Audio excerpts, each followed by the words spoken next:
Welcome to Riddhi Academy, where learning creates leaders, your destination for competitive exam success. Learn today, lead tomorrow. Welcome to our channel Riddhi Academy. आप लोग का हमारे Riddhi academy के channel पे स्वागत है। आज हम लोग पढ़ने वाले हैं BHDC 112 के बारे में, जो है हिंदी निबंध और अन्य गद्य विद्याएं। इसमें हम लोग कुछ महत्वपूर्ण प्रश्नों को आज पढ़ने वाले हैं, जो आप लोगों के एग्ज़ाम के लिए बहुत ही ज़्यादा यूजफुल होंगे। तो आप इन सभी प्रश्नों को ज़रूर से ज़रूर एक बार देख कर जाइए, ताकि एग्ज़ाम में आपका कुछ हेल्प हो सके। और हो सके तो अपने ग्रुप में अपने फ्रेंड लोग के पास भी हमारे इस वीडियो को शेयर कर दीजिए, ताकि वो उनका भी एग्ज़ाम में मदद मिल पाए। और जिन्होंने हमारे वीडियो को अभी तक लाइक सब्सक्राइब नहीं किया है, वो हमारे वीडियो को ज़रूर से ज़रूर लाइक सब्सक्राइब करके कमेंट में हमें बताएं कि हमारा ये वीडियो उन्हें कैसा लगा और उन्हें आगे किस सब्जेक्ट का वीडियो चाहिए। तो हम लोग आपका ज़्यादा समय बर्बाद नहीं करेंगे और हम अपने पहले प्रश्न की ओर चलते हैं।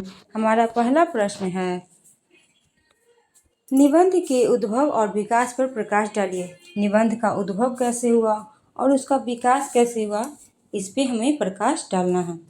सबसे पहले देखेंगे निबंध का अर्थ, कि निबंध का अर्थ होता क्या है। निबंध शब्द संस्कृत के निबंध से बना हुआ है। निबंध शब्द जो है संस्कृत के निबंध शब्द से बना हुआ है, जिसका अर्थ है विचारों को क्रमबद्ध रूप से प्रस्तुत करना। जिसका अर्थ क्या होता है? विचारों का क्रमबद्ध रूप से प्रस्तुत करना। इसे अंग्रेजी में ऐसे भी कहा जाता है। अंग्रेजी में इसे क्या कहा जाता है? ऐसे। निबंध का उद्भव, अब देखेंगे निबंध का उद्भव कैसे हुआ। निबंध का प्रारंभ पश्चिमी साहित्य से माना जाता है। निबंध का प्रारंभ कहाँ से माना जाता है? पश्चिमी साहित्य से माना जाता है। फ्रांस के लेखक मोर्टेन को निबंध का जनक कहा जाता है। फ्रांस के लेखक कौन थे? मोंटेन को निबंध का जनक माना जाता है। अंग्रेजी में फ्रांसीसी बेकन ने निबंध को लोकप्रिय बनाया। अंग्रेजी में फ्रांसीसी बेकन ने निबंध को लोकप्रिय बनाया। भारत में निबंध लेख का विकास आधुनिक युग में हुआ। भारत में निबंध लेख का विकास कब से हुआ है? तो आधुनिक युग में हुआ है। हिंदी में निबंध का विकास देखेंगे कि हिंदी में निबंध का विकास कब हुआ, कैसे हुआ। सबसे पहले है भारतेंदु युग। भारतेंदु युग मतलब 1868 से 19 ईस्वी तक। भारतेंदु युग कब से कब तक है? 1868 से 19 ईस्वी तक। हिंदी निबंध का वास्तविक प्रारंभ इसी युग में हुआ। हिंदी निबंध का वास्तविक प्रारंभ इसी युग में हुआ। प्रमुख लेखक कौन थे? भारतेंदु हरिश्चंद्र। विषय क्या था? समाज सुधार और देशभक्ति। और भाषा क्या थी? सरल और प्रभावशाली। फिर है दूसरा द्विवेदी युग। द्विवेदी युग कब से कब तक आया? 1900 से 1920 ईस्वी तक। द्विवेदी युग कब आया? 1900 से 1920 ईस्वी। इनका क्या है कि निबंध में गंभीरता और विचारशीलता आई। इनसे क्या हुआ कि निबंध में क्या आया? गंभीरता आया और विचारशीलता आई। प्रमुख लेखक थे महावीर प्रसाद द्विवेदी। प्रमुख लेखक कौन थे? महावीर प्रसाद द्विवेदी। विषय क्या था? नैतिकता और समाज सुधार। विषय थे नैतिकता और समाज सुधार। भाषा क्या थी? शुद्ध और परिमार्जित। भाषा थी शुद्ध और परिमार्जित। फिर है छायावादी युग। छायावादी युग कब है? 1920 से 1936। छायावादी युग का कब है? 1920 से 1936। निबंध में भावुकता और कल्पनाशीलता बढ़ी। निबंध में क्या आया? भावुकता बढ़ा और कल्पनाशीलता बढ़ी। प्रमुख लेखक थे हजारी प्रसाद द्विवेदी, जयशंकर प्रसाद। प्रमुख लेखक कौन कौन से थे? हजारी प्रसाद द्विवेदी और जयशंकर प्रसाद। विषय था प्राकृतिक सौंदर्य और संस्कृत। विषय कौन कौन से थे? प्राकृतिक सौंदर्य और संस्कृत। फिर आया आधुनिक युग। आधुनिक युग कब से आया? 1936 से वर्तमान समय जो चल रहा है। आधुनिक युग कब से कब तक माना जाता है? 1936 से वर्तमान तक। इसमें क्या हुआ? निबंध में विविधता और प्रयोग बढ़े। निबंध में क्या आया? विविधता बढ़ा और उनके प्रयोग बढ़े। प्रमुख लेखक कौन थे? रामचंद्र शुक्ल और हरिशंकर परसाई। प्रमुख लेखक कौन कौन थे? रामचंद्र शुक्ल और हरिशंकर परसाई। विषय क्या था? राजनीति, समाज, व्यंग, व्यक्तिगत अनुभव। विषय कौन कौन से थे? राजनीति, समाज, व्यंग और व्यक्तिगत अनुभव। फिर है निबंध के प्रकार। निबंध के कौन कौन प्रकार हैं? पहला है वर्णनात्मक निबंध। पहला में क्या है? वर्णनात्मक निबंध, विवरणात्मक निबंध, विचारात्मक निबंध, आलोचनात्मक निबंध और ललित निबंध। ये सब निबंध के प्रकार हैं। अब निबंध की विशेषता। निबंध की विशेषता क्या है? विचारों की स्वतंत्रता। इसमें विचारों की स्वतंत्रता होती है। सरल और प्रभावी भाषा का यूज होता है। व्यक्तिगत शैली आती है। तार्किक क्रम होता है और संक्षिप्तता और अस्पष्टता होती है। संक्षिप्त में भी अस्पष्ट हम लोग बोल सकते हैं। निष्कर्ष। अब इसके निष्कर्ष क्या निकले? निबंध से क्या निष्कर्ष निकला? निबंध एक महत्वपूर्ण गद्य विद्या है। निबंध क्या है? एक महत्वपूर्ण गद्य विद्या है जिसमें लेखक अपने विचारों को स्वतंत्र रूप से व्यक्त करता है। जिसमें क्या करता है लेखक? अपने विचारों को स्वतंत्र रूप से व्यक्त करता है। समय के साथ निबंध का स्वरूप बदलता रहता है। समय के साथ क्या होता है? निबंध का स्वरूप भी बदलता है। कभी बड़ा होता है तो कभी छोटा होता है।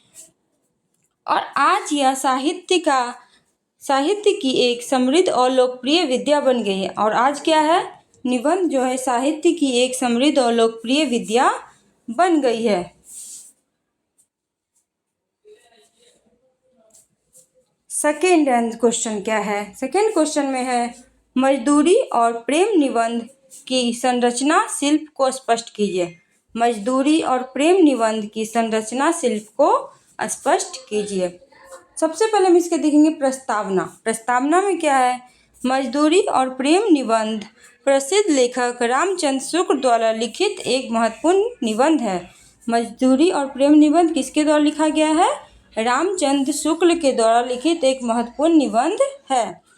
इसमें लेखक ने श्रम यानी मजदूरी और प्रेम के गहरे संबंध में अत्यंत प्रभावशाली ढंग से प्रस्तुत किया है। इसमें लेखक ने श्रम और प्रेम के गहरे संबंध को अत्यंत प्रभावशाली ढंग से प्रस्तुत किया है।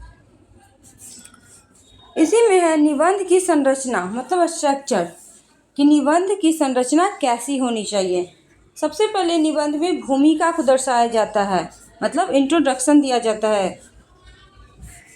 इन भूमिका में देखेंगे निबंध की शुरुआत मजदूर श्रम के महत्व से होती है। निबंध की शुरुआत मजदूरी के महत्व से होती है। लेखक बताता है कि जीवन में श्रम का विशेष स्थान है। लेखक क्या बताते हैं? कि जीवन में श्रम का विशेष स्थान है। मुख्य भाग में लिखेंगे लेखक ने मजदूरी और प्रेम के संबंध को समझाया है। लेखक ने मजदूरी और प्रेम के संबंध को समझाया है। जहाँ प्रेम होता है वहाँ कार्य में आनंद और समर्पण होता है। जहाँ प्रेम होता है वहाँ कार्य में आनंद और समर्पण होता है। बिना प्रेम के किया गया कार्य केवल बोझ बन जाता है। बिना प्रेम के किया गया कार्य केवल बोझ बन जाता है। लेखक उदाहरणों के माध्यम से स्पष्ट करता है कि प्रेम से किया गया श्रम श्रेष्ठ होता है। कोई भी कार्य अगर हम प्रेम से करते हैं तो वो हमारे लिए श्रेष्ठ होता है, हमारे लिए अगर किसी के लिए भी श्रेष्ठ होता है। उपसंहार मतलब कंक्लूजन। उपसंहार में क्या आएगा? उपसंहार में आता है अंत में लेखक यह निष्कर्ष देता है कि जीवन में सच्चा आनंद प्रेम युक्त श्रम ही है। जीवन का सबसे प्रमुख आनंद क्या है? प्रेम युक्त श्रम, मतलब प्रेम से किया गया श्रम ही जीवन का सबसे अच्छा आनंद माना जाता है। निबंध का शिल्प। अब निबंध का शिल्प क्या है? मतलब स्टाइल या टेक्निक। निबंध का शिल्प मतलब निबंध के स्टाइल या टेक्निक क्या है? सबसे पहले सरल और स्पष्ट भाषा। सरल और स्पष्ट भाषा में आएगा भाषा सहज और समझने में आसान है। भाषा सरल होना चाहिए और समझने में आसान होना चाहिए, जिससे निबंध हम समझ सकें। फिर है तार्किक प्रस्तुति। तार्किक प्रस्तुति में आएगा विचार क्रमबद्ध और स्पष्ट रूप से रखे गए हैं। विचार क्या हुआ, क्रमबद्ध और स्पष्ट रूप से रखे जाएं ताकि हम उस पे तर्क कर सकें। उदाहरणों का उपयोग। लेखक ने अपने विचारों को उदाहरण से मजबूत किया। लेखक ने अपने विचारों को उदाहरण से मजबूत किया। भाव और विचार का संतुलन। इसमें भाव और विचार का संतुलन बना रहना चाहिए। निबंध में भावुकता और तर्क दोनों का समन्वय है। प्रभावशाली शैली। प्रभावशाली शैली में होगा कि पाठक पर गहरा प्रभाव छोड़ती है। पाठक जो पढ़ते हैं उन पे निबंध क्या है, गहरा प्रभाव छोड़ती है। मुख्य विचार में आ जाएगा। मुख्य विचार में प्रेम से किया गया कार्य श्रेष्ठ होता है। केवल मजदूरी यानी बिना प्रेम जीवन को नीरस बना देता है। श्रम और प्रेम का मेल ही जीवन को सार्थक बनाता है। मतलब श्रम और प्रेम का मेल ही जीवन को सार्थक बनाता है। निष्कर्ष में आ जाएगा मजदूरी और प्रेम। निबंध की संरचना सरल, क्रमबद्ध, प्रभावशाली है। मजदूरी और प्रेम क्या है, निबंध की संरचना सरल, क्रमबद्ध और प्रभावशाली है। इसका शिल्प ऐसा है कि यह पाठक को आसानी से समझ में आता है। इसका शिल्प ऐसा है, मतलब इसका स्ट्रक्चर ऐसा है कि पढ़ने वाले को आसानी से समझ में आता है और जीवन में प्रेम पूर्ण श्रम के महत्व को स्थापित करता है। और जीवन में क्या करता है, प्रेम से किए गए श्रम के महत्व को हमारे जीवन में स्थापित करता है। नेक्स्ट क्वेश्चन देखेंगे। करुणा निबंध के शीर्षक पर प्रकाश डालते हुए निबंध का प्रतिपाद्य लिखिए। करुणा और निबंध के शीर्षक पर प्रकाश डालना है कि करुणा क्या है और निबंध के शीर्षक क्या है। प्रस्तावना में देखेंगे करुणा निबंध में लेखक ने मानव जीवन में दया और सहानुभूति के महत्व को उजागर किया है। करुणा निबंध में लेखक ने मानव जीवन में दया और सहानुभूति को उजागर किया है। करुणा मानवता का मूल गुण है। करुणा क्या है, मानवता का मूल गुण है। शीर्षक की सार्थकता। शीर्षक की सार्थकता क्या है, करुणा शीर्ष निबंध के मूल भाव को व्यक्त करता है। करुणा क्या है, शीर्षक निबंध के मूल भाव को व्यक्त करता है। पूरे निबंध में दया, संवेदना और सहानुभूति का वर्णन करता है। पूरे निबंध में क्या करता है, दया, संवेदना और सहानुभूति का वर्णन करता है। यह शीर्षक पाठक को निबंध के मुख्य विषय की ओर संकेत करता है। यह शीर्षक पाठक को क्या करता है, निबंध के मुख्य विषय, जिसका जो मुख्य विषय है उसकी ओर संकेत करता है कि उसकी ओर इंसान का ध्यान जाए। निबंध का प्रतिपाद्य। अब निबंध के प्रतिपाद्य में देखेंगे मनुष्य को दूसरे के दुख को समझना चाहिए। मनुष्य को क्या होना चाहिए कि अपने दुख के साथ साथ उसे दूसरे के दुख को भी समझना चाहिए। करुणा से समाज में प्रेम और भाईचारा बढ़ता है। करुणा से क्या होता है, समाज में प्रेम और भाईचारा बढ़ता है। क्रोध और कठोरता के स्थान पर दया का भाव आवश्यक है। क्या है कि क्रोध की जगह पर हम लोगों को दया रखनी चाहिए। करुणा मानव को श्रेष्ठ बनाती है। करुणा जो है, जिसके पास करुणा है वो इंसान श्रेष्ठ माना जाता है। मतलब करुणा मानव को श्रेष्ठ बनाती है। अब करुणा का महत्व, करुणा के क्या महत्व हैं उसके बारे में हम लोग देखेंगे। करुणा के क्या महत्व है, यह मानवता की पहचान है। करुणा क्या है, मानवता की पहचान है।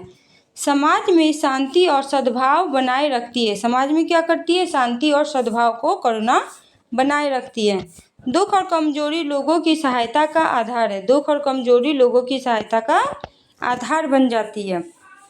लेखक का संदेश। अब लेखक के क्या संदेश है, लेखक ने हमें क्या संदेश दिया है। लेखक यह बताना चाहता है कि करुणा के बिना मनुष्य अधूरा है। लेखक क्या बताना चाहता है कि जिसके पास करुणा नहीं है वो मनुष्य एक अधूरा व्यक्ति है। हमें अपने जीवन में दया और सहानुभूति को अपनाना चाहिए। हमें अपने जीवन में क्या अपनाना चाहिए, दया और सहानुभूति अपनानी चाहिए। निष्कर्ष। अब इससे निष्कर्ष क्या निकलता है, करुणा निबंध का शीर्षक पूर्णतः सार्थक है। करुणा निबंध का शीर्षक पूर्णतः सार्थक है। इसका मुख्य प्रतिपाद्य यह है कि करुणा ही मानव जीवन को श्रेष्ठ और समाज में सुंदर बनाता है। इसका निष्कर्ष यह निकला कि करुणा ही मानव जीवन को श्रेष्ठ और समाज में सुंदर बनाता है। नेक्स्ट क्वेश्चन है 4 नंबर, मेरे राम का मुकुट भींग रहा है। निबंध में यह बार बार कहा गया है कि राम भले ही भींग जाए, उनका मुकुट न भींगने पाए। इससे क्या तात्पर्य है? क्वेश्चन नंबर 4 कर रहा है कि मेरे राम का जो मुकुट है वो भींग रहा है। निबंध में बार बार कहा गया है कि राम भले ही भींग जाए पर उनका मुकुट ना भींग पाए। इसका तात्पर्य क्या है? इससे सबसे पहले हम इसका प्रस्तावना को देखेंगे। यह निबंध समाज और आदर्शों के संबंधों को स्पष्ट करता है। यह निबंध क्या करता है? समाज और आदर्शों के संबंध को स्पष्ट करता है। लेखक ने राम और मुकुट के माध्यम से गहरा प्रतीकात्मक अर्थ प्रस्तुत किया है। इससे तात्पर्य क्या है? इससे तात्पर्य क्या है? यहाँ राम साधारण मनुष्य का प्रतीक है। राम क्या है? साधारण मनुष्य का प्रतीक है। मुकुट आदर्श, मर्यादा और प्रतिष्ठा का प्रतीक है। मुकुट क्या है? आदर्श, मर्यादा और प्रतिष्ठा का प्रतीक है। इसलिए लेखक कहा है कि राम अगर भींगते हैं लेकिन उनका मुकुट नहीं भींगना चाहिए, क्योंकि राम साधारण अगर रहेंगे तो राम अगर भींग भी जाएंगे तो कोई फर्क नहीं पड़ेगा, लेकिन अगर उनका मुकुट भींग गया, उनकी आदर्श, मर्यादा, प्रतिष्ठा भींग गई तो फिर वापस आना बहुत मुश्किल होता है। लेखक कहना चाहते हैं कि व्यक्ति को कष्ट सहना पड़े तो भी उसके आदर्श और मूल्यों को आघात नहीं पहुंचना चाहिए। चाहे व्यक्ति को उसके लिए कष्ट सहना पड़े, उसके लिए कितना भी पीड़ा हो, लेकिन व्यक्ति के आदर्श और मूल्यों को आघात नहीं पहुंचना चाहिए। विचार। अब विचार क्या है लेखक के?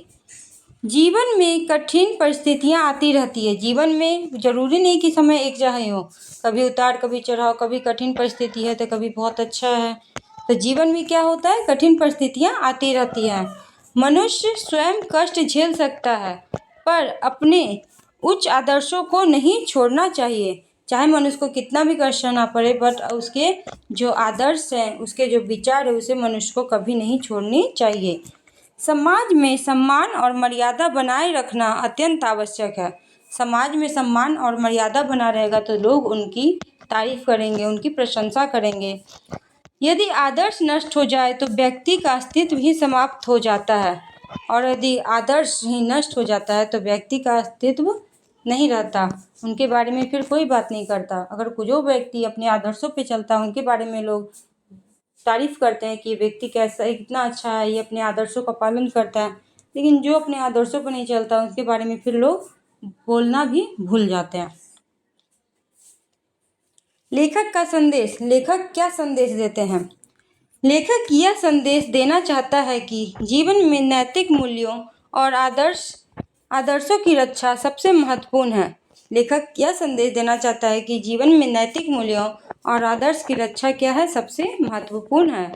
चाहे इसके लिए व्यक्तिगत कष्ट क्यों ना उठाना पड़े, चाहे इंसान को कितना भी कष्ट क्यों ना उठाना पड़े, लेकिन उसके जीवन का जो नैतिक मूल्य और आदर्श है वो हमेशा बना रहना चाहिए। निष्कर्ष। अब इससे निष्कर्ष क्या निकलता है? इस कथन का सार है कि व्यक्ति को अपने आदर्शों की रक्षा हर परिस्थिति में करनी चाहिए। इस कथन का क्या आशय है? इस कथन का आशय है कि व्यक्ति को चाहे कितना भी कष्ट झेलना पड़े, कितना भी पीड़ा हो, बट उसे अपने आदर्शों की रक्षा हमेशा करनी चाहिए, क्योंकि उसके जीवन का वास्तविक आधार ही उसका आदर्श है। नेक्स्ट क्वेश्चन है, आम सस्ता नहीं निबंध में अंतः वस्तु पर प्रकाश डालिए। आम सस्ता नहीं निबंध में अंतः वस्तु पर प्रकाश डालिए। सबसे पहले इसके देखेंगे प्रस्तावना। प्रस्तावना में आएगा, आम सस्ता नहीं निबंध में लेखक ने जीवन की कठिनाइयों और संघर्षों का यथार्थ चित्रण किया है। अंतः वस्तु में आ जाएगा, जीवन में सफलता के लिए कोई आसान या सामान्य रास्ता नहीं होता। जब भी हमें सफलता चाहिए होती है तो हमें कड़ी मेहनत करनी ही पड़ती है, चाहे वो किसी फील्ड में हो। जब तक हम कड़ी मेहनत नहीं करेंगे हमें सफलता नहीं मिलेगी, चाहे पढ़ाई के फील्ड में हो, स्वतंत्रता के फील्ड में हो या खेल के फील्ड में हो, किसी फील्ड में हो, सबसे ज़्यादा हमें मेहनत करनी पड़ती है। मेहनत के बिना हमें सफलता नहीं मिलती है। फिर प्रत्येक व्यक्ति को अपने लक्ष्य तक पहुंचने के लिए संघर्ष करना पड़ता है। साधारण मार्ग अपनाने से विशेष उपलब्धि नहीं मिलती, कठिन रास्ता ही व्यक्ति को मजबूत और सफल बनाता है। हमें सरल रास्ते अगर हम अपना लेंगे तो हमें उपलब्धि नहीं मिलेगी। हम चाहेंगे कि पैसा देकर डिग्री ले लें तो उससे हमें नॉलेज नहीं होगा, बस डिग्री मिल जाएगा बट ज्ञान हमें नहीं मिलेगा। ज्ञान हमें तभी मिलेगा जब हम अच्छे से पढ़ाई करेंगे, अच्छे से उसे अपने जीवन में अपनाएंगे। मुख्य विचार क्या है? संघर्ष जीवन का अनिवार्य अंग है। संघर्ष क्या है? जीवन का अनिवार्य अंग है। साहस और धैर्य ही सफलता प्राप्त होती है। साहस और धैर्य से ही सफलता प्राप्त होती है। साहस नहीं रहेगा तो हम तुरंत करके कोई भी काम छोड़ देंगे कि हम थक गए, हमसे नहीं होगा। और धैर्य नहीं रहेगा कि अगर एग्ज़ाम कोई देता है, बीपीएससी का एग्ज़ाम हो, यूपीएससी का एग्ज़ाम हो, इंसान एक बार में फेल होता है लेकिन फिर दूसरा बार प्रयास करता है धैर्य रख के कि नहीं मैं दूसरा बार में ज़रूर सेलेक्ट होऊंगा, लेकिन दूसरा बार फेल होता है तो इंसान फिर से धैर्य रख के कोशिश करता है कि मैं तीसरी बार में सेलेक्ट होऊंगा, लेकिन जब तक सेलेक्ट नहीं होता है वो अपना धैर्य नहीं छोड़ता। इसलिए साहस और धैर्य ही सफलता प्राप्त होती है। अलग और कठिन मार्ग अपनाने वाले ही समाज में पहचान बनाते हैं। जो अलग और कठिन मार्ग अपनाते हैं वो ही समाज में पहचान बनाते हैं। लेखक का संदेश। लेखक के क्या संदेश है? लेखक क्या संदेश देना चाहता है इस बात से? लेखक यह बताना चाहता है कि हमें जीवन में चुनौतियों से डरना नहीं चाहिए बल्कि उनका सामना करना चाहिए। अगर हमारे सामने कोई चुनौती आती है तो उससे हमें डर के भागना नहीं चाहिए, उससे हमें डर के पीछे नहीं हटना चाहिए, बल्कि उनका सामना करके हमें अपने लक्ष्य को प्राप्त करने के लिए आगे बढ़ने चाहिए। निष्कर्ष। अब निष्कर्ष, इससे निष्कर्ष क्या निकलते हैं? निष्कर्ष निकलता है कि इस निबंध में अंतः वस्तु यह है कि जीवन में कोई भी महान उपलब्धि बिना संघर्ष के संभव नहीं है, इसलिए हमें कठिन मार्ग अपनाने से नहीं घबराना चाहिए। निष्कर्ष में कहा है कि कवि ने कि अंतः वस्तु यह है कि जीवन में कोई भी महान उपलब्धि बिना संघर्ष के नहीं मिलता। अगर आम महंगा है तो उसके लिए हम पैसा कमाएंगे तभी ना हम आम खरीद कर खाएंगे। अगर हमारे पास पैसा नहीं रहेगा तो हम आम कहाँ से खरीदेंगे? और हम पैसा कमाना पड़ेगा तो उसके लिए हमें मेहनत करना ही पड़ेगा। सामान्य रास्ता तो नहीं है पैसा कमाना। पैसा कमाना तो बहुत बड़ी बात है। कोई कम कमा रहा है तो कोई ज़्यादा कमा रहा है। जो जितना मेहनत कर रहा है उस अनुसार उसके पास पैसे आ रहे हैं। जो जितना मेहनत कर रहा है उसके पास उतनी विद्या आती है। उसी अनुसार है कि जीवन में महान उपलब्धि बिना संघर्ष के नहीं मिलती। हमें कठिन मार्ग अपनाने से नहीं घबराना चाहिए। नेक्स्ट क्वेश्चन है, प्रसाद जी किस प्रकार स्वजातीय गुणों से युक्त थे? प्रसाद जी जो थे वो किस प्रकार स्वजातीय गुणों से युक्त थे, स्पष्ट करना है। इसकी प्रस्तावना हम देखेंगे। प्रसाद जी से आशय जयशंकर प्रसाद से है। प्रसाद जी किसे कहा गया है? जयशंकर प्रसाद को कहा गया है, जो हिंदी साहित्य के महान कवि और लेखक थे। जो क्या थे? जयशंकर प्रसाद जो थे हिंदी साहित्य के महान कवि और लेखक थे। स्वजातीय गुणों का अर्थ, स्वजातीय गुणों के क्या अर्थ हैं? स्वजातीय गुण वे गुण होते हैं जो व्यक्ति की अपनी संस्कृति, परंपरा और समाज से जुड़े होते हैं। स्वजातीय गुण वे गुण होते हैं जो व्यक्ति की अपनी संस्कृति, परंपरा और समाज से जुड़े होते हैं। स्वजातीय का मतलब क्या हुआ? हमें अपने समाज के अंदर, हम अपने समाज के अंदर अपनी संस्कृति से, अपने परंपरा से, अपने समाज के गुणों से जुड़े जाते हैं।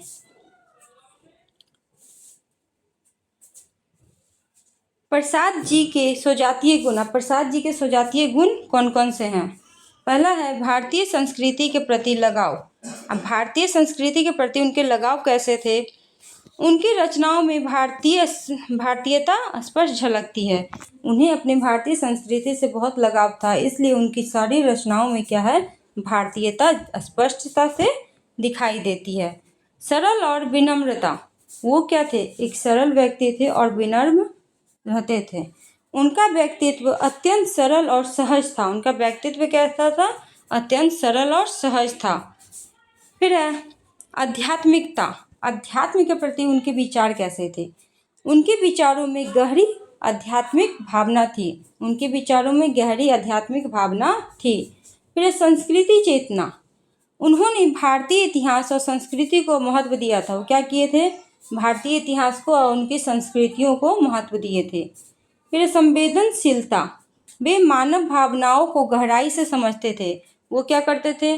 मानव की भावना, मनुष्य की जो भावना है, उन्हें गहराई से समझते थे कि कोई भी इंसान क्या सोच रहा है, क्या करना चाहता है, क्या कहना चाहता है। सारी चीज़ों को वो अच्छे से समझ पाते थे, किसी से बात करके, किसी से मिल के। विस्तार में देखेंगे प्रसाद जी की रचनाएं भारतीय समाज और संस्कृति का प्रतिनिधित्व करती हैं। प्रसाद जी की जो रचनाएं हैं वो भारतीय संस्कृति और समाज का प्रतिनिधित्व करती हैं। वे अपनी परंपराओं और मूल्यों के प्रति समर्पित थे। वे अपने परंपरा और मूल्यों के प्रति समर्पित थे। उनके व्यक्तित्व में भारतीय जीवन शैली झलकती है। उनके व्यक्तित्व में क्या होता है कि भारत की जीवन शैली झलकती है। भारत में जैसा जीवन शैली चलता है उसे वो अपनाए हुए थे पूरी तरह से। निष्कर्षता क्या निकलता है? निष्कर्ष में निकलता है कि प्रसाद जी स्वजातीय गुणों से पूर्णता युक्त थे।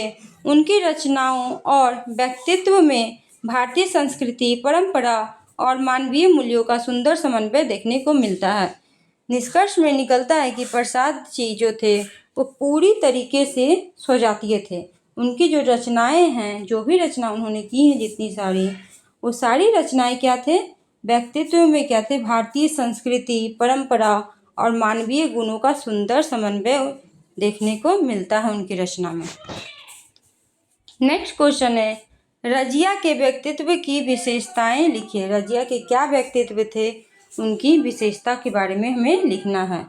प्रस्तावना में लिखेंगे, रजिया एक प्रभावशाली लेख चित्र है। रजिया क्या है? एक प्रभावशाली लेखा चित्र है जिनमें रजिया के व्यक्तित्व का सजीव चित्रण किया गया है। रजिया क्या थी? एक प्रभावशाली लेखा चित्र है जिनमें रजिया के व्यक्तित्व का सजीव जीवन चरित्र किया गया है। रजिया के जो चित्र है उन्हें देखकर उसके जो भी उसके जीवन के बारे में है उससे उनके व्यक्तित्व के बारे में पता चल जाता है। लगता नहीं है कि वो फोटो में है, वो लगता है वो सजीव ही बैठी है या खड़ी है। रजिया के व्यक्तित्व की विशेषताएं। रजिया के व्यक्तित्व की क्या विशेषताएं थी उनके बारे में जानना है। सरल और सहज स्वभाव। सरल और सहज स्वभाव में आता है रजिया का व्यवहार सीधा और निष्कपट है। रजिया का व्यवहार कैसा है? सीधा और निष्कपट। मानवीय संवेदनशीलता। मानवीय संवेदनशीलता में क्या होगा? वह दूसरे के सुख दुख को या दुख सुख को समझती है। रजिया की मानवीय संवेदनशीलता में हो जाएगा कि वे जो रजिया हैं वो दूसरे के दुख सुख को समझती है। सत्य और त्याग और सेवा भावना। त्याग और सेवा भावना में आ जाएगा, उसमें दूसरों के प्रति समर्पण की भावना है। रजिया में क्या है? दूसरों के प्रति समर्पित होने की भावना है। वो दूसरों के लिए कुछ भी कर सकती थी। साहस और आत्मविश्वास। साहस और आत्मविश्वास में क्या हुआ? कठिन परिस्थितियों में भी वह डगमगाती नहीं है। जिसके पास साहस और आत्मविश्वास रहता है वो कितना भी कठिन परिस्थिति आ जाए उसमें वह हिलता नहीं है, डगमगाते नहीं है। दयालुता। उसका हृदय करुणा से भरा हुआ था। अब जिसके अंदर दयालुता है उसका हृदय क्या होता है? करुणा से भरा हुआ रहता है। विस्तार में देखेंगे, रजिया का चरित्र मानवीय मूल्यों का प्रतीक है। रजिया का चरित्र कैसा है? मानवीय मूल्यों का प्रतीक है। वह अपने आचरण से समाज को प्रेरणा देती है। वह अपने आचरण से समाज को प्रेरणा देती है। उनके व्यक्तित्व में संवेदना, साहस और त्याग का सुंदर समन्वय है। उनके व्यक्तित्व में संवेदना, साहस और त्याग का सुंदर समन्वय है। निष्कर्षता क्या निकला? रजिया का व्यक्तित्व आदर्श और प्रेरणादायक है। रजिया का व्यक्तित्व कैसा है? आदर्श और प्रेरणादायक, जो मानवता, करुणा और साहस का उत्तम उदाहरण है। जो क्या है? मानवता, करुणा और साहस का उत्तम उदाहरण है। नेक्स्ट क्वेश्चन में देखेंगे, स्थान के प्रति श्री शशांक की दृष्टि दार्शनिकों की सी क्यों है? स्थान के प्रति शशांक की दृष्टि दार्शनिकों सी क्यों है, इसके बारे में हम लोग को स्पष्ट करना है। प्रस्तावना में देखेंगे, इस प्रश्न में श्री शशांक की दृष्टि और उनके सोचने के तरीके को समझाना आवश्यक है। इस प्रश्न में क्या कर रहा है कि सबसे पहले हमें शशांक की दृष्टि और उनके सोचने के तरीके को समझना आवश्यक है, तभी हम इसका डिस्कशन कर सकते हैं। दृष्टि दर्शनियों की सी होने के कारण, दृष्टि जो है दर्शनियों सी होने के क्या कारण है? बाहरी आकर्षण पर ध्यान, बाहरी आकर्षण पर ध्यान में वे स्थान के बाहर सौंदर्य को अत्यधिक महत्व देते थे। वे स्थान के बाहरी सौंदर्य को अत्यधिक महत्व देते थे। गहराई का अभाव, गहराई के अभाव में था। वे स्थान के वास्तविक जीवन और समस्याओं को नहीं समझ पाते थे। पर्यटन जैसी सोच, उनकी दृष्टि एक दर्शक की तरह होती थी। क्षणिक अनुभव, वे केवल देखने तक सीमित रहते थे। गहराई से जुड़ाव नहीं होता था। वे एक दर्शक की तरह, बस ऑडियंस की तरह देखते थे।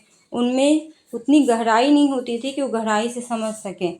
बस देख लिए, उनकी आंखों को जो अच्छा लगा उस सौंदर्य की नज़र से देखते थे बस। विस्तार में आता है, श्री शशांक स्थान को केवल देखने योग्य वस्तु मानते थे। अब कोई उसी स्थान पे बैठेगा तो कितना कविता रचना कर देगा। और कोई देखेगा कि सब बस देखेगा कि इधर पेड़ है, उधर पौधा है, हरियाली है, ये सुंदर लग रहा है, बस उतने में। और कोई पानी से भी संगीत उत्पन्न कर देता है, कोई पानी के लहरों से भी संगीत को उत्पन्न कर देता है। कोई पानी की लहरों को बस देख के बोलता है कितनी अच्छी लहर है बस। वे उसके सामाजिक और सांस्कृतिक पहलुओं को नज़रअंदाज करते थे। इस कारण उनकी दृष्टि सतही प्रतीत होती है। निष्कर्ष क्या निकला कि श्री शशांक की दृष्टि दर्शनियों की सी है, इसलिए क्योंकि वे स्थान को केवल बाहरी रूप से देखते हैं, उनकी गहराई और वास्तविकता को नहीं समझते हैं। 9 नंबर देखेंगे, इग्लू का चरित्र चित्रण कीजिए। इग्लू के चरित्र को चित्रण कीजिए। प्रस्तावना में देखेंगे, इग्लू महादेवी वर्मा द्वारा लिखित एक प्रसिद्ध लेखा चित्र है। इग्लू क्या है? महादेवी वर्मा द्वारा लिखित एक प्रसिद्ध लेखा चित्र है, जिसमें एक गिलहरी के माध्यम से संवेदनशीलता और प्रेम का चित्रण किया गया। जिसमें क्या किया है?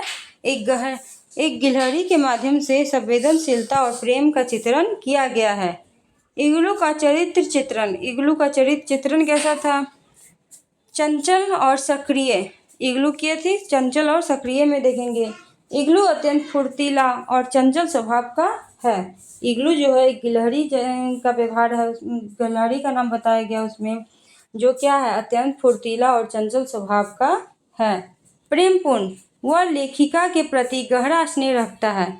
इग्लू जो है लेखिका के प्रति गहरा स्नेह रखता है। कृतज्ञता का भाव, लेखिका द्वारा बचाए जाने के बाद वह उनके प्रति आभारी रहता है। मतलब लेखिका ने इग्लू को बचाया था, उनके घाव पे मरहम पट्टी की थी, जिससे वो ठीक हो गया, तो वो उनके प्रति कृतज्ञता का भाव रखता है। समझदार और संवेदनशील, वह मानव भावनाओं को समझने में सक्षम प्रतीत होता है। वह क्या है? मानव भावनाओं को समझने में सक्षम प्रतीत होता है। वो इग्लू जो है मानव की भावनाओं को अच्छे से समझ पाता है। निर्दोषता में है, उसका स्वभाव निष्कपट और मासूम है। इग्लू का स्वभाव कैसा है? निष्कपट और मासूम। निष्कर्षता, इग्लू का चरित्र प्रेम, संवेदनाशील और निष्ठा का प्रतीक है, जो पाठक के मन में गहरी छाप छोड़ता है। 10 का ख देखेंगे, करुणा और क्रोध में अंतर स्पष्ट कीजिए। करुणा क्या है, क्रोध क्या है, उनमें अंतर स्पष्ट करना है। करुणा और क्रोध दोनों मानव भावना है। करुणा भी मानव की भावना है और क्रोध भी मानव की भावना है। जब हमें गुस्सा आता है तो हमें क्रोध आ जाता है, और जब हमारा हृदय परिवर्तन रहता है, हम किसी के बारे में अच्छा सोचते हैं तो हमें करुणा और दया का भाव आ जाता है। करुणा और क्रोध जो है वो मानव भावनाएं हैं, परंतु इनके प्रभाव और स्वभाव में अत्यधिक अंतर है। इनके प्रभाव और स्वभाव में बहुत ही अंतर है, ये दोनों एक दूसरे के विपरीत हैं। अंतर को देखेंगे, करुणा दया और सहानुभूति का भाव है, जबकि क्रोध आक्रोश और उत्तेजना का भाव है। करुणा जो है दया और सहानुभूति का भाव है, जबकि क्रोध जो है आक्रोश और उत्तेजना का भाव है। करुणा से प्रेम और शांति बढ़ती है, जबकि क्रोध से विनाश और अशांति उत्पन्न होती है। करुणा में सकारात्मकता होती है, जबकि क्रोध में नकारात्मकता होती है। करुणा दूसरे की सहायता करने के लिए प्रेरित करती है, जबकि क्रोध नुकसान पहुंचाने के लिए प्रेरित करती है। मतलब करुणा जो है, हमें करुणा के कारण हम किसी और की सहायता करते हैं, जब क्रोध के कारण क्या करते हैं, हम दूसरे को नुकसान पहुंचाने का प्रयत्न करते हैं। निष्कर्ष, अब करुणा और क्रोध में निष्कर्ष क्या निकलता है? करुणा मानवता का गुण है, जबकि क्रोध हानिकारक भावना है। इसलिए करुणा को अपनाना और क्रोध से बचना चाहिए। हमें क्या करना चाहिए? करुणा को अपनाना चाहिए, करुणा का पालन करना चाहिए, जबकि क्रोध से दूर रहना चाहिए, क्रोध से बचना चाहिए, क्योंकि क्रोध से बस हानि और नुकसान ही पहुंचता है। अब देखेंगे नेक्स्ट प्रश्न है, देवदार निबंध का प्रतिपाद्य लिखे। देवदार निबंध पे प्रतिपाद्य लिखना है। इसके प्रस्तावना हम देखेंगे, देवदार निबंध के लेखक ने प्रकृति के माध्यम से जीवन के गहरे सत्य को व्यक्त किया। देवदार निबंध में लेखक ने क्या किया है? प्राकृतिक के माध्यम से जीवन के गहरे सत्य को व्यक्त किया है। प्रतिपाद्य में लिखेंगे, देवदार वृक्ष ऊंचाई, दृढ़ता और स्थिरता का प्रतीक है। देवदार जो वृक्ष है वो बहुत ही लंबी रहती है, ऊंची रहती है, दृढ़ता के साथ और स्थिर रहती है। इसलिए देवदार जो वृक्ष है ऊंचाई, दृढ़ता और स्थिरता का प्रतीक है। यह कठिन परिस्थितियों में भी अडिग रहने की प्रेरणा देता है। चाहे बारिश हो, तूफान हो, ये हमेशा सीधा खड़ा रहता है, अडिग रहता है अपने आप में। प्रकृति के माध्यम से जीवन के आदर्शों को समझाया गया है। प्रकृति के माध्यम से क्या किया गया है? हमें समझाया गया है कि जैसे बारिश हो, आंधी हो, तूफान हो, देवदार का वृक्ष सीधा अडिग रहता है, खड़ा रहता है अपनी जगह पे, वैसे ही हमें भी चाहे कितनी भी कठिन परिस्थिति आए, अपने आदर्शों को, मूल्यों को नहीं छोड़ना चाहिए। मनुष्य को भी देवदार की तरह साहसी और स्थिर होना चाहिए। मनुष्य को भी देवदार की तरह साहसी और स्थिर होना चाहिए। निष्कर्ष, इस निबंध का मुख्य प्रतिपाद्य यह है कि मनुष्य को जीवन में दृढ़ और अडिग रहना चाहिए, जैसे कि देवदार वृक्ष रहता है। नेक्स्ट प्रश्न है, ललित निबंध की विशेषताएं लिखिए। ललित निबंध की क्या विशेषता है, उन्हें लिखिए। ललित निबंध निबंध की एक ऐसी विद्या है जिसमें भाव, सौंदर्य और करुणा का विशेष महत्व होता है। ललित निबंध क्या है? निबंध की एक ऐसी विद्या है जिसमें भाव, सौंदर्य और कल्पना का विशेष महत्व होता है। विशेषताएं लिखेंगे भावात्मकता। इसमें भावनाओं का प्रमुख स्थान होता है। सौंदर्यात्मकता, भाषा, मतलब भाषा मधुर और कलात्मक होती है। व्यक्तिगत शैली में लेखक को निजी अनुभूति झलकती है। कल्पनाशीलता, इसमें कल्पना का सुंदर प्रयोग होता है। साहस और प्रवाह, भाषा सहज और प्रवाहपूर्ण होती है। निष्कर्ष निकला कि ललित निबंध अपनी भावात्मकता और कलात्मकता के कारण पाठकों को आकर्षित करती है। ललित निबंध जो है अपनी भावात्मकता मतलब भावनाओं और कलात्मकता मतलब कल्पनाओं के कारण पाठकों को आकर्षित करती है। नेक्स्ट क्वेश्चन है, भारतेंदु युग के निबंधों का विकास यात्रा की विवेचना कीजिए। भारतेंदु युग के निबंध की विकास यात्रा जो है उनकी विवेचना करनी है।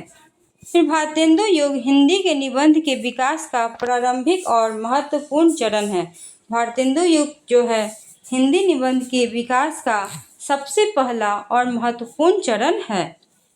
विकास यात्रा हम देखेंगे, इस युग में निबंध लेखन का आरंभ हुआ था। इसी युग में भारतेंदु युग में ही निबंध के लेखन का प्रारंभ हुआ था। प्रमुख लेखक कौन थे इसमें? भारतेंदु हरिश्चंद्र। निबंध में समाज सुधार, देशभक्ति और जागरूकता के विषय प्रमुख थे। निबंध में क्या थे? समाज सुधार, देशभक्ति और जागरूकता के विषय प्रमुख थे। भाषा कौन सी थी? सरल, सहज और प्रभावशाली। भाषा जो थी सरल, सहज और प्रभावशाली थी। निबंधों में नई चेतना और विचारधारा का विकास हुआ था। निबंध में क्या हुआ था? नई चेतना और विचारधारा का विकास हुआ था। निष्कर्ष में देखेंगे, भारतेंदु युग ने हिंदी निबंध को एक नई दिशा दी और आगे के विकास की मजबूत नींव रखी। भारतेंदु युग ने क्या किया कि हिंदी के निबंध को एक नई दिशा प्रदान किए और आगे विकास की मजबूत नींव रखी। नेक्स्ट क्वेश्चन है, मजदूरी और प्रेम पे निबंध का सार लिखिए। मजदूरी और प्रेम पे निबंध का सार को बताना है। सबसे पहले इसके प्रस्तावना में लिखेंगे, मजदूरी और प्रेम निबंध में लेखक ने श्रम और प्रेम के संबंध में अत्यंत सरल और प्रभावशाली ढंग से प्रस्तुत किया है। मजदूरी और प्रेम निबंध में लेखक ने श्रम और प्रेम के संबंध को बहुत ही सरल और प्रभावशाली ढंग से इसे प्रस्तुत किया है। सार में देखेंगे, लेखक के अनुसार केवल मजदूरी यानी श्रम जीवन को नीरस बना देता है। केवल हम मजदूरी करते रहेंगे, कहीं श्रम करते रहेंगे तो हमारा जीवन एक नीरस जैसा हो जाएगा, कुछ जीवन में रहेगा ही नहीं। जब कार्य में प्रेम जुड़ जाता है तो वही कार्य आनंददायक बन जाता है। और जब हम किसी कार्य को मन से करते हैं तो हमारे लिए बहुत अच्छा लगता है और कार्य करने में भी आनंद आता है। प्रेम से किया गया कार्य श्रेष्ठ और संतोषदायक होता है। प्रेम से जो भी हम करते हैं वो हमें बहुत ही अच्छा लगता है कार्य और संतोष देता है हमें। बिना प्रेम के किया गया कार्य श्रम केवल बोझ बन जाता है। कोई भी कार्य अगर हम प्रेम के साथ करते हैं तो हमें अच्छा लगता है, जबकि बिना प्रेम के कार्य करते हैं तो हमें बोझ की तरह लगता है। जीवन में सच्ची सुख, सच्ची खुशी प्रेम के कार्य में ही है। जीवन में जो क्या है, सच्ची खुशी जो है वो प्रेम से किए गए कार्य में ही मिलता है। निष्कर्ष में निकलता है कि इस निबंध का सार यह है कि श्रम और प्रेम का मेल ही जीवन को सार्थक और सुखद बनाता है। श्रम के साथ अगर प्रेम मिल जाए तो हमारा जीवन सरल और सुखद बन जाएगा। नेक्स्ट क्वेश्चन है, ललित निबंध के उद्भव और विकास पर टिप्पणी लिखिए। ललित निबंध क्या है, इसके उद्भव और विकास पर टिप्पणी लिखना है। ललित निबंध की एक महत्वपूर्ण विद्या है जिसमें भाव और सौंदर्य का विशेष महत्व होता है। ललित निबंध क्या है? निबंध की एक महत्वपूर्ण विद्या है जिसमें भाव और सौंदर्य का विशेष महत्व होता है। ललित निबंध के उद्भव, इसके उद्भव कैसे हुए? ललित निबंध का उद्भव आधुनिक काल में हुआ। यह निबंध की अन्य विद्याओं में से अलग है। इस अलग अधिक भावनात्मक और कलात्मक है। यह निबंध की अन्य विद्याओं से अलग है और इसमें अधिक भावनात्मक और कलात्मक होता है। विकास, ललित निबंध का विकास कब हुआ, कैसे हुआ, ये जानना है। हिंदी में ललित निबंध का विकास धीरे धीरे हुआ। प्रमुख लेखक कौन थे ललित निबंध के? हरिप्रसाद द्विवेदी और महादेवी वर्मा। ललित निबंध के प्रसिद्ध लेखक कौन थे? हरिप्रसाद द्विवेदी और महादेवी वर्मा। इसमें व्यक्तिगत अनुभव, प्रकृति और सौंदर्य का चित्रण किया गया है। इसमें क्या किया गया है? व्यक्तिगत अनुभव, प्रकृति और सौंदर्य का चित्रण किया गया है। भाषा अधिक कलात्मक और भावपूर्ण हो गई। भाषा क्या हो गई? अधिक कलात्मक और भावपूर्ण हो गई। विशेषताएं में देखेंगे, विकास के साथ इसकी विशेषताएं क्या है? भावनात्मकता और कल्पनाशीलता का विकास हुआ। भाषा में मधुरता और सौंदर्य बढ़ा। व्यक्तिगत शैली की प्रधानता आई। निष्कर्ष, ललित निबंध का उद्भव और विकास हिंदी साहित्य में एक महत्वपूर्ण उपलब्धि है जिसने निबंध को अधिक आकर्षण और प्रभावशाली बनाया। नेक्स्ट क्वेश्चन है, देवदार निबंध की अंतःवस्तु पर प्रकाश डालिए। देवदार निबंध की अंतःवस्तु पर प्रकाश डालना है। देवदार निबंध में लेखक ने प्रकृति के माध्यम से जीवन के गहरे संदेश प्रस्तुत किए हैं। अंतः वस्तु में देखेंगे, देवदार वृक्ष ऊंचाई, दृढ़ता और स्थिरता का प्रतीक है। यह कठिन परिस्थितियों में भी अडिग रहता है। लेखक ने प्रकृति के माध्यम से मनुष्य को प्रेरणा दी है। मनुष्य को भी जीवन में दृढ़ और साहसी होना चाहिए। संघर्ष के बीच भी अपने लक्ष्य पर टिके रहना चाहिए। हमें देवदार वृक्ष से बहुत सारी चीज़ सीखने को मिलती है कि जैसे देवदार वृक्ष ऊंचाई, दृढ़ता और स्थिरता का प्रतीक है, वैसे ही हमें अपने जीवन में हमेशा अडिग रहना चाहिए। चाहे कोई भी परिस्थिति आए, कभी भी डगमगाना नहीं चाहिए और अपने लक्ष्य की प्राप्ति करने के लिए हमेशा अच्छे रास्ते पे चलते रहना चाहिए। निष्कर्षतः इस निबंध में अंतः वस्तु यह है कि मनुष्य को देवदार वृक्ष की तरह दृढ़, साहसी और अडिग रहना चाहिए।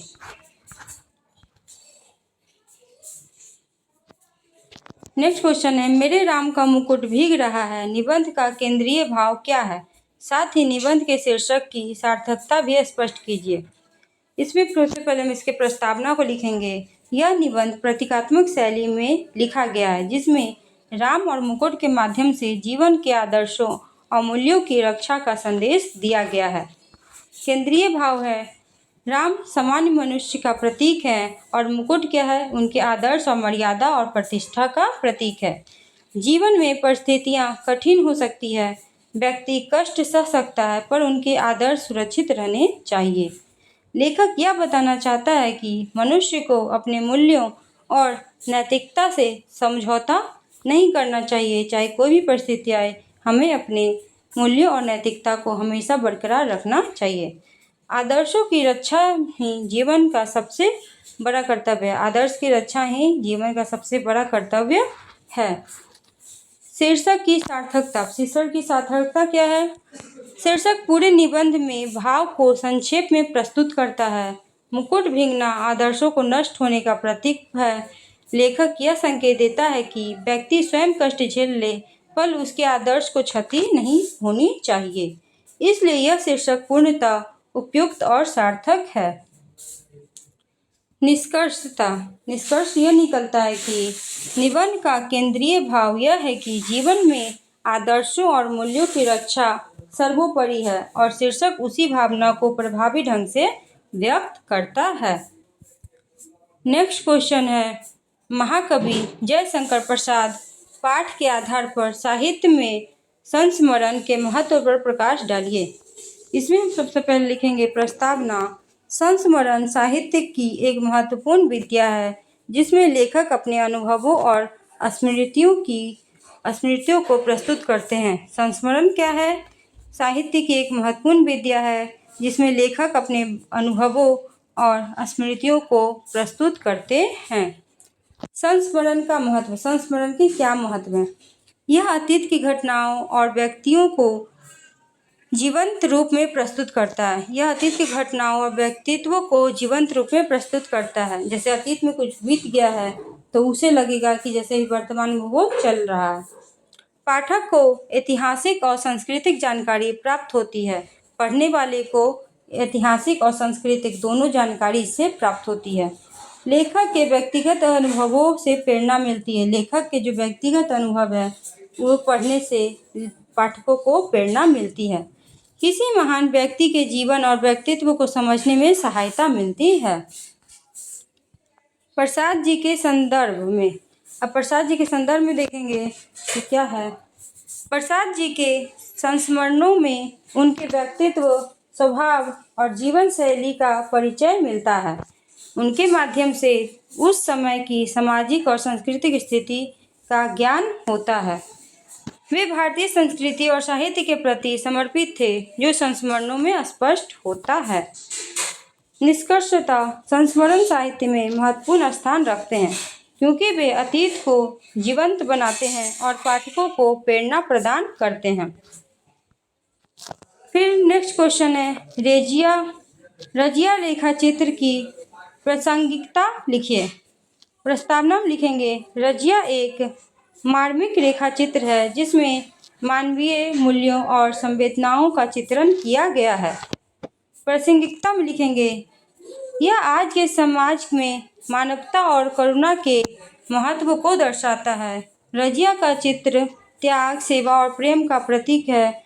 यह हमें दूसरों के प्रति संवेदनशील होने की प्रेरणा देता है।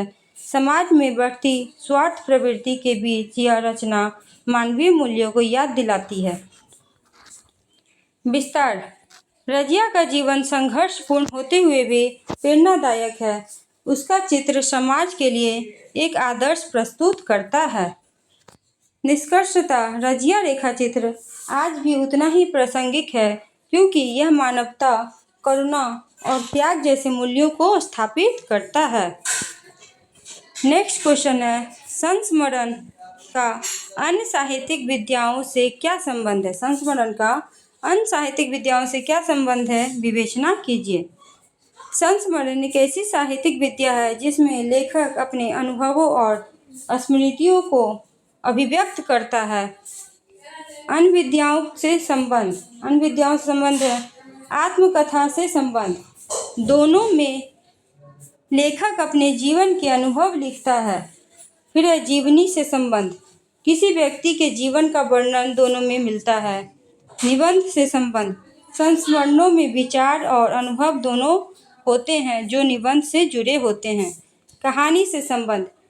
इनमें घटनाओं का वर्णन कथात्मक शैली में होता है। विशेषता। संस्मरण में सत्यता और व्यक्तिगत अनुभव का विशेष महत्व होता है। यह अन्य विधाओं के तत्वों को समाहित करता है। निष्कर्षता यह निकला कि संस्मरण का विभिन्न साहित्यिक विधाओं से गहरा संबंध है, जिससे यह एक समृद्ध और बहुआयामी विधा बन जाती है। देवदार निबंध की अंतः वस्तु पर प्रकाश डालिए। देवदार निबंध की अंतः वस्तु पर प्रकाश डालना है। प्रस्तावना में लिखेंगे, देवदार निबंध में लेखक ने प्रकृति के माध्यम से जीवन के गहन सत्य को व्यक्त किया है। अंतः वस्तु का देखेंगे, देवदार वृक्ष ऊंचाई, दृढ़ता और अडिगता होता है, जो आदर्श जीवन का प्रतीक है। यह विपरीत परिस्थितियों में भी अपनी स्थिरता नहीं खोता। लेखक ने इसे मनुष्य के जीवन से जोड़कर प्रस्तुत किया है। मनुष्य को भी कठिनाइयों में धैर्य और साहस बनाए रखना चाहिए। जीवन में लक्ष्य की प्राप्ति के लिए दृढ़ संकल्प आवश्यक है। निष्कर्षता। इस निबंध में की अंतः वस्तु यह सिखाती है कि मनुष्य को देवदार वृक्ष की तरह अडिग, साहसी और दृढ़ रहना चाहिए, तभी वह जीवन में सफलता प्राप्त कर सकता है। आम सस्ता नहीं है निबंध के शिल्प का विश्लेषण कीजिए। प्रस्तावना में लिखेंगे, आम सस्ता नहीं है निबंध के लेखक ने जीवन के संघर्षपूर्ण मार्गों को प्रभावी ढंग से प्रस्तुत किया है। इस निबंध का शिल्प यानी स्टाइल अत्यंत सशक्त और विचार प्रधान है। शिल्प का विश्लेषण। भाषा शैली में देखेंगे, निबंध की भाषा सरल, सहज और प्रभावपूर्ण है। लेखक ने कठिन विचारों को भी आसानी से समझने योग्य भाषा में प्रस्तुत किया है। विचारों की क्रमबद्धता। निबंध में विचार तार्किक क्रम में प्रस्तुत किए गए। निबंध में विचार तार्किक क्रम में प्रस्तुत किए गए हैं। प्रारंभ से अंत तक विषय का विकास क्रमशः होता है। उदाहरण का प्रयोग। लेखक ने अपने विचारों को स्पष्ट करने के लिए उदाहरणों और परिस्थितियों का सहारा लिया है। इसे निबंध अधिक प्रभावित बन जाता है। व्यंग्यात्मकता और संकेत में कहीं लेखक ने व्यंग्यात्मक शैली का प्रयोग किया है।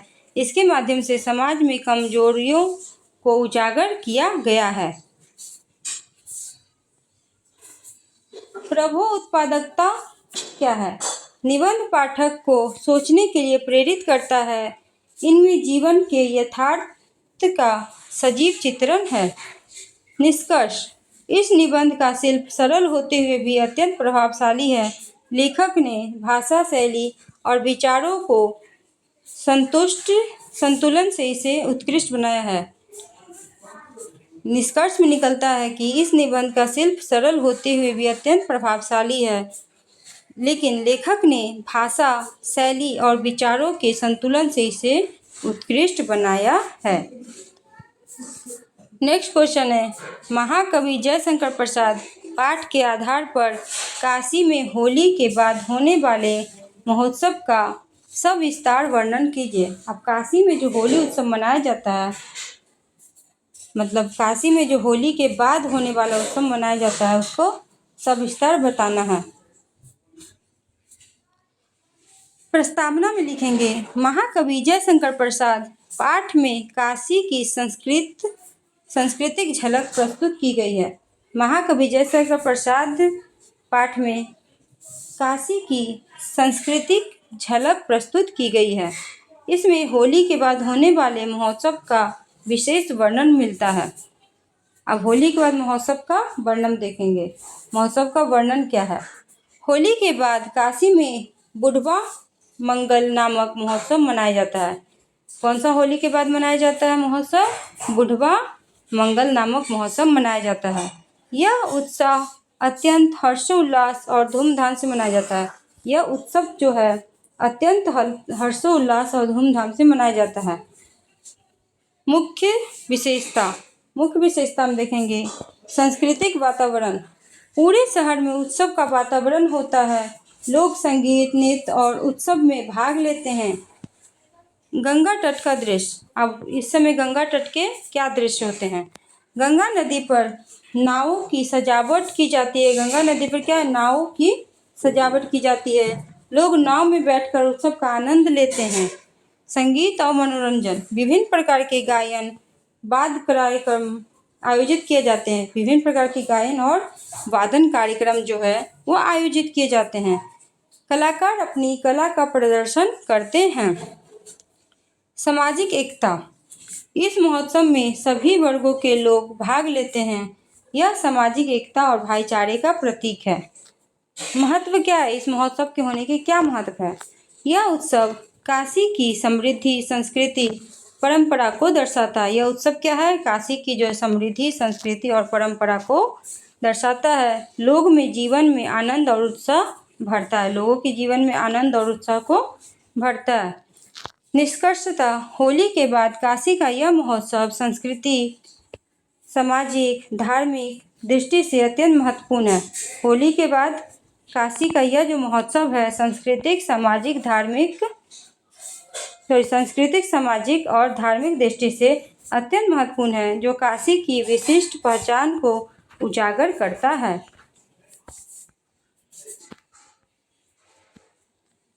नेक्स्ट क्वेश्चन है, रजिया के रेखा चित्र में मानवीय मूल्यों की स्थापना हुई है, स्पष्ट कीजिए। ये प्रश्न लगता है दोहरा गया, इसलिए आप इस प्रश्न को अच्छे से देख लीजिएगा। फिर हम लोग नेक्स्ट प्रश्न पढ़ेंगे, संस्मरण का अन्य साहित्यिक विद्याओं से क्या संबंध है, इसके बारे में बताना है। संस्मरण का अन्य साहित्यिक विद्याओं से क्या संबंध है? संस्मरण साहित्य की एक महत्वपूर्ण विद्या है जिसमें लेखक अपने अनुभवों और स्मृतियों को अभिव्यक्त करता है। अन्य विद्याओं से संबंध, आत्मकथा से संबंध। दोनों में लेखक अपने जीवन के अनुभवों का वर्णन करता है। अंतर यह है कि आत्मकथा संपूर्ण जीवन पर आधारित होती है, जबकि संस्मरण किसी विशेष घटना या व्यक्ति पर केंद्रित होती है। जीवन से संबंध, जीवन से इसका क्या संबंध है? जीवन में किसी अन्य व्यक्ति का जीवन वर्णित होता है, जबकि संस्मरण में लेखक अपने अनुभवों के आधार पर किसी व्यक्ति का चित्रण करता है। निबंध से संबंध, संस्मरण में विचारात्मकता और अनुभव दोनों होते हैं। संस्मरण में क्या होते हैं? विचारात्मकता और अनुभव दोनों होते हैं, जबकि सांस्कृतिक में इसकी शैली निबंध के समान होती है। फिर है कहानी से संबंध। कहानी से क्या संबंध है? संस्मरण में घटनाओं का वर्णन कथात्मक ढंग से होता है। संस्मरण में घटनाओं का वर्णन जो है कथात्मक ढंग से होता है। इसमें कहानी की तरह रोचकता और प्रवाह होती है। विशेषता को देखेंगे, संस्मरण में सत्यता, आत्मीयता और अनुभव का विशेष महत्व होता है। यह कई विद्याओं के गुणों को समाहित करता है। निष्कर्षतः संस्मरण का अन्य साहित्यिक विद्याओं से घनिष्ठ संबंध है। इससे यह एक समृद्ध और बहुआयामी साहित्यिक रूप बन जाता है।